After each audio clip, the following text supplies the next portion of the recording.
আমি CBSEৰ class 10ৰ result check কৰি প্ৰথমতে আহিব লাগিব চৰকাৰী ৰিজাল্ট, বাকী চৰকাৰী নকৰি যিটো সাইড আছে এই সাইডটোত আহিব লাগিব। নেক্সট ইয়াত ক্লিক কৰিব লাগিব। দেন ইয়াত আমি চাব পাৰিম এডমিট কাৰ্ড ৰিজাল্ট সেকশন আছে এণ্ড লেটেষ্ট জবছ আছে। ইয়াত আমি প্ৰথম পাম CBSE board class 10th result declared. So' ইয়াত আমি ক্লিক কৰিব লাগিব। ক্লিক কৰাৰ পিছত প্ৰথমতে আমি ইয়াত তললৈ স্ক্ৰল কৰি আহিব লাগিব। চ' ইয়াত আমি দুটা চাৰ্ভাৰ পাম, চাৰ্ভাৰ 1 এণ্ড চাৰ্ভাৰ 2। তো যিকোনো ইয়াত ক্লিক কৰিলোঁ। মই ইয়াত চাৰ্ভাৰ 1ত ক্লিক কৰোঁ। ক্লিক কৰাৰ পিছত মই ইয়াত নাম্বাৰ ঢালিব লাগিব। চ' ইয়াত আপুনি ৰোল নম্বৰটো ঢালিব লাগিব আৰু ইয়াত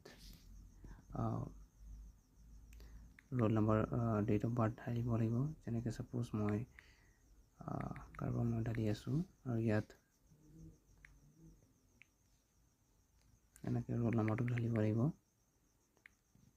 চ' আপোনাৰ তেনেকৈ ৰোল নম্বৰটো ৰিজাল্টটো ওলাই আহিব। Thank U.